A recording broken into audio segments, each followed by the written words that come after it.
Pessoal, eu vou explicar para vocês então agora, né, o reservatório de condensação, o reservatório de sobras, tá?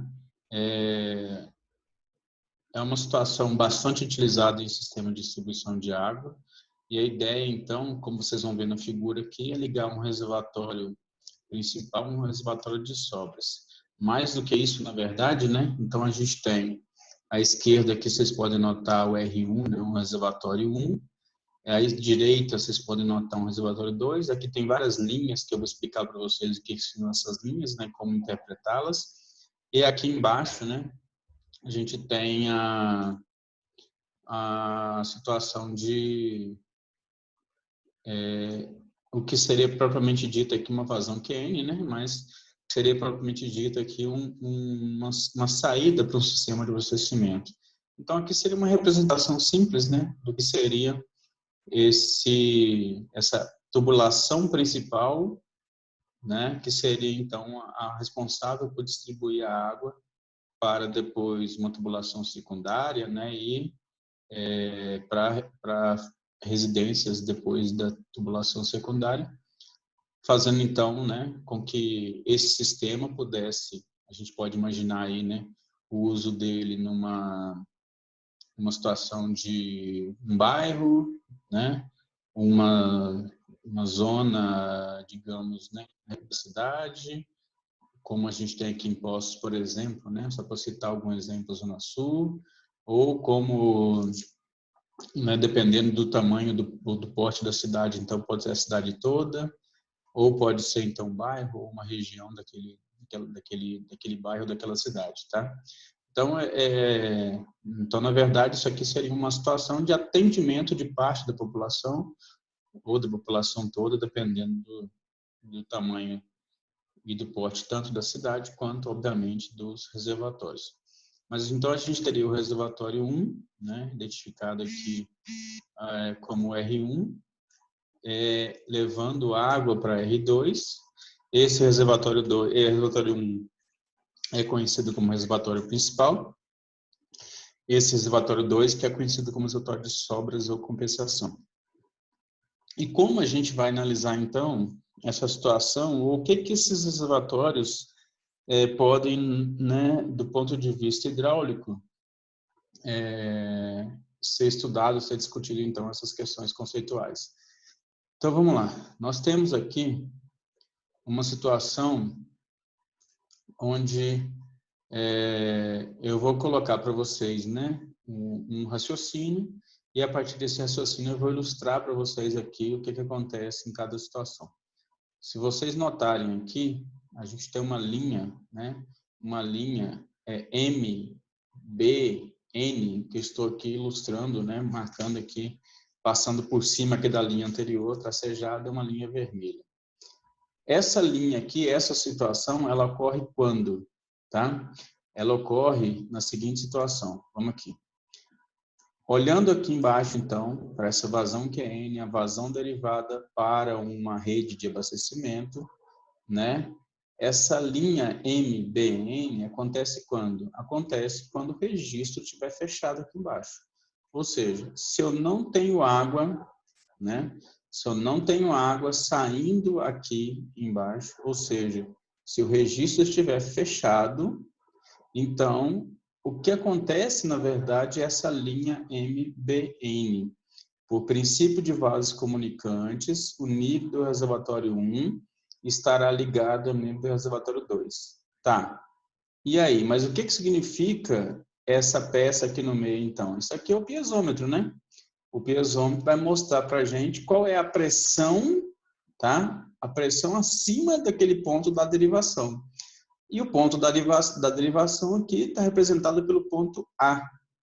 Então, quer dizer o quê? Que existe uma pressão acima do ponto A, e essa pressão acima do ponto A, nesse caso aqui, é esse ponto aqui, B. Ou seja, essa altura, na verdade, aqui, né? Essa altura, na verdade, aqui representa, então, a pressão, tá? A pressão sobre o ponto A, ou seja, a pressão sobre a derivação. Então, essa coluna, ela representa isso, a carga de pressão, né? A carga piezométrica. tá? Pressão mais posição, na verdade, né? E é o que representa, então, acima desse ponto A aqui. Tá? Então, aqui, pressão mais posição, a gente tem isso aqui. Posição de A e pressão de A, né? Por que isso é importante? Porque essa condição aqui, ela vai acontecer, então, no princípio de vasos comunicantes, quando não houver, né, saída de água, quando o registro estiver fechado. Quando essa situação ocorre numa condição de abastecimento? Numa condição de abastecimento, tá? Isso aqui ocorreria quando? Num período de madrugada, num período de menor demanda possível. Lógico que isso é uma situação teórica, né, gente? Valor zero, dificilmente a gente vai encontrar em algum dia, em algum momento, em alguma condição, em algum bairro, né? Alguma cidade.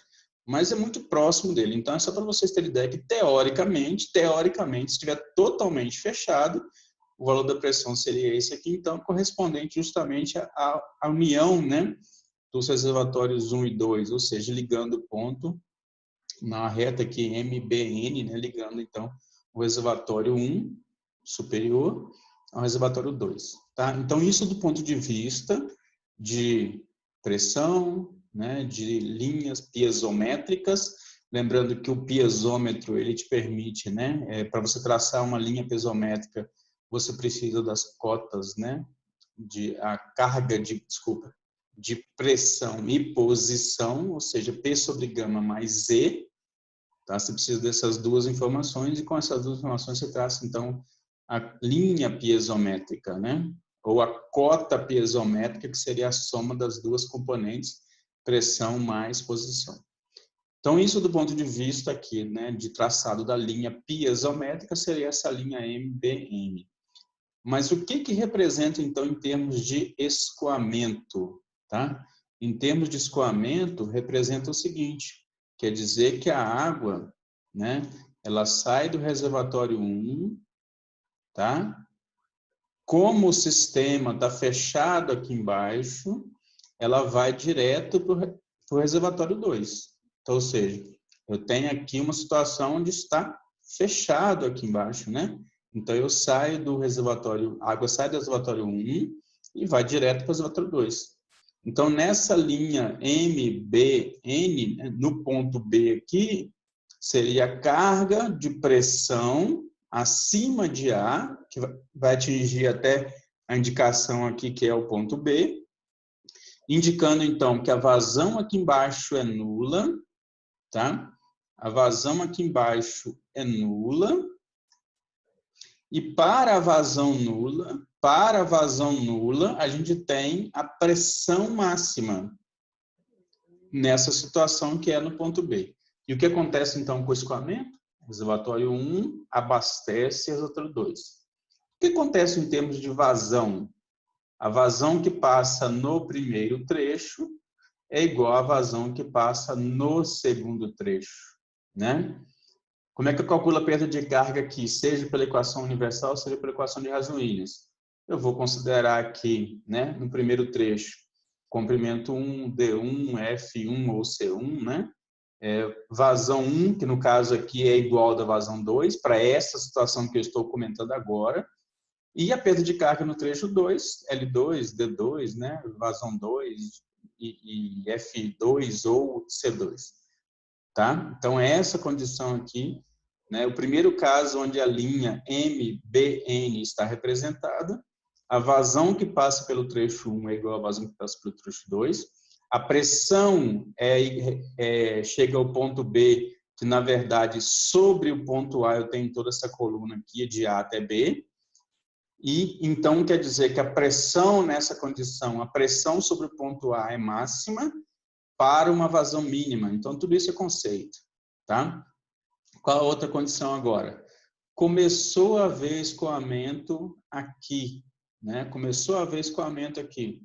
Ou seja, parte da água agora sai de reservatório 1, chega aqui, deriva para o reservatório, para QN, para o abastecimento, e parte vai para o 2. Tá? Nessa situação que eu acabei de representar agora, a gente estaria numa situação intermediária, que seria essa aqui, ó. Qualquer local, né? Qualquer local, deixa eu mudar aqui para ficar mais fácil enxergar. Qualquer local que a gente estiver avaliando um pouquinho abaixo de B ou um pouquinho acima de C, qualquer linha que nós traçarmos aqui, ficará justamente o que eu estou dizendo para vocês. Ficará nessa condição onde sai água de 1, vai água para QN e vai água para o reservatório 2. Ou seja, entre B e C. Tá? Eu poderia traçar qualquer linha entre B e C, que ficaria, então, essa condição. Então, vamos lá. Poderia pegar aqui, por exemplo, né, traçar uma linha aqui, outra linha aqui, unindo até aqui. Então, nesta linha, essa representação que eu acabei de fazer, eu teria água saindo de 1, derivando para QN e chegando em R2. Tudo bem? O que acontece nessa situação aqui, então?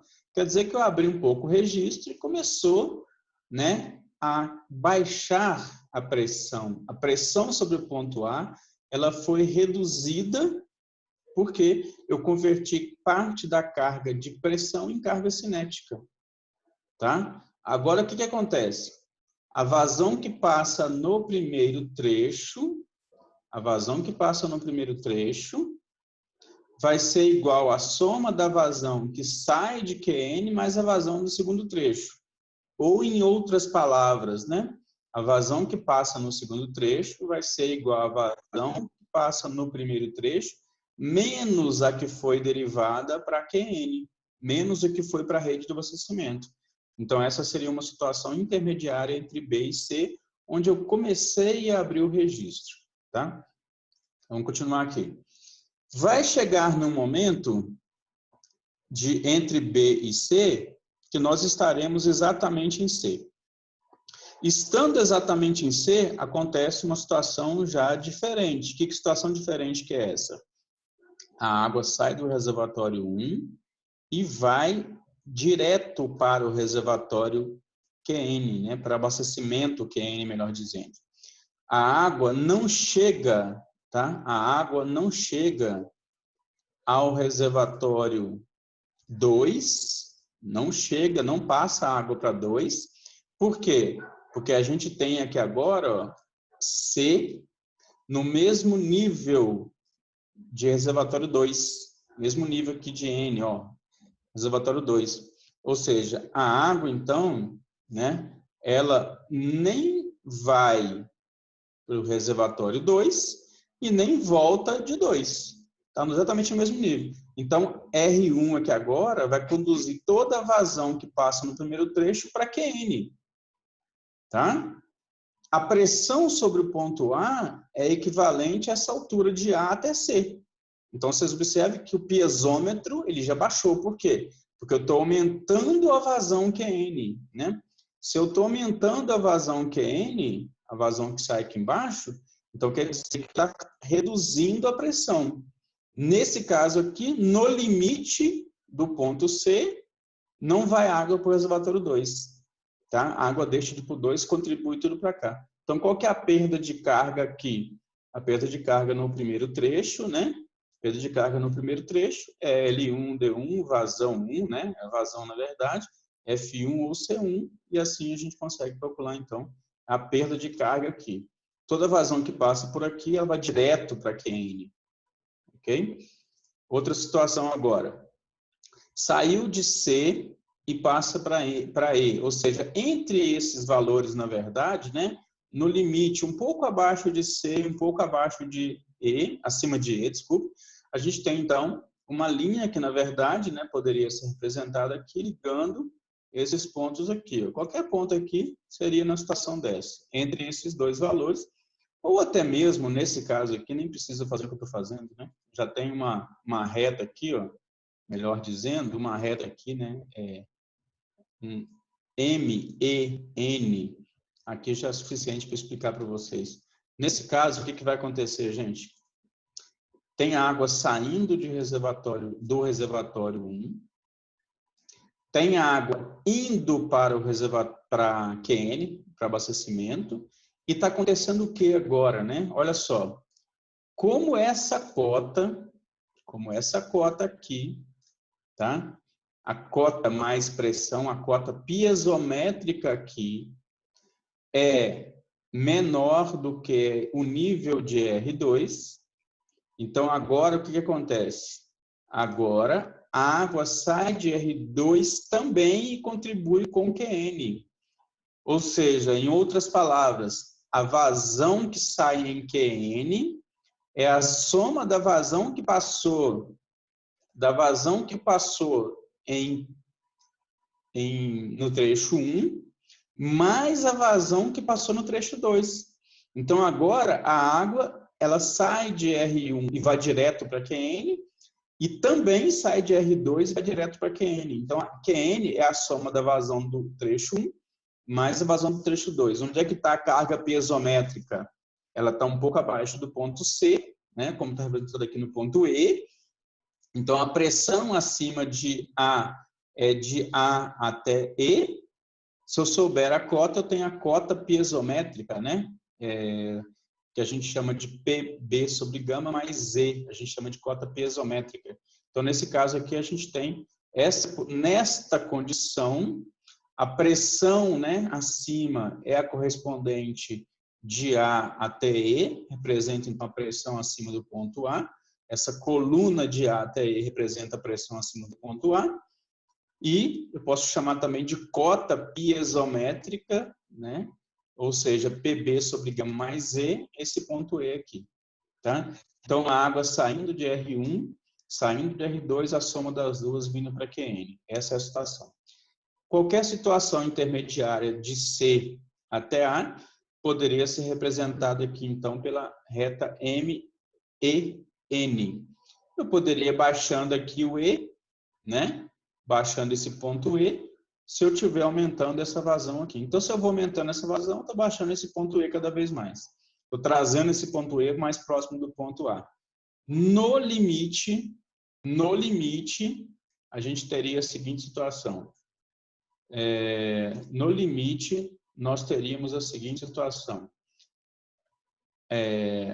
Aqui, o ponto MANA,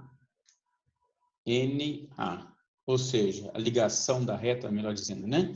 Então, aqui a gente tem o que agora acontecendo? Tem água saindo de R1 para QN, tem água saindo de R2 para QN. A soma da vazão das duas vazões que passa nesse trecho, da que passa nesse trecho 1, mais a que passa nesse trecho 2, vai representar, então, a vazão QN. É a soma das duas vazões. Ou seja, nessa situação A, R1 contribui com QN e R2 contribui com QN. Mas o que muda, então, da situação A para a situação E? Aqui envolve uma questão conceitual, né? A pressão aqui agora em A, ela é nula, né? Ou seja, eu só tenho a cota piezométrica, toda cota piezométrica é nível, é Z. Não tenho mais PB sobre gama. Por quê? Porque toda a carga de pressão que correspondia aqui de A até B virou carga cinética para aumentar a vazão. Então, o que muda, na verdade, de MEN para MAN é isso, que nesse caso agora, a vazão é máxima e a soma das vazões 1 e 2 é que vai dar a vazão QN, né? Então, além de ser o mesmo raciocínio para a situação anterior, agora tem a implicação que a pressão aqui é máxima. Desculpa, a pressão é mínima para uma vazão máxima. Tá? Então, são essas situações aí. E para calcular a perda de carga, eu vou considerar, então, desse primeiro trecho a vazão, desse segundo trecho a vazão. Tudo bem? E sempre que eu for analisar em termos de equação da energia, tomem cuidado com a direção do escoamento, né? Se o escoamento está de 1 para 2, eu posso fazer energia daqui para cá, pensando no piezômetro, e depois daqui para cá. Se o escoamento está de 1 para A, digamos, e de 2 para A, eu vou ter que fazer a equação de energia de 1 para a situação de A, e de 2 para A. Então, eu sempre tenho que considerar a direção do escoamento para calcular a perda de carga. Então, é importante, nesse esquema aqui, dessa condição do sistema de abastecimento, que vocês consigam entender o que está sendo levado em conta em cada um desses traçados, o que tem de conceito envolvido cada um desses traçados, como que é o escoamento da água em cada um desses traçados e o que você vai considerar para calcular a perda de carga em cada um desses traçados. Quando que a vazão aqui embaixo será máxima, quando que a vazão aqui embaixo derivada será mínima, quando que a pressão aqui será máxima, quando que a pressão aqui será mínima, tá? Então, se vocês entenderem isso de forma muito clara, muito simples para vocês, vocês conseguem resolver qualquer exercício, considerando, então, 2 reservatórios com uma tomada intermediária. A situação aqui, como eu disse, bastante comum, né? Muito aplicada em sistema de abastecimento de água. Tá? Então, era isso que eu queria passar para vocês nessa explicação.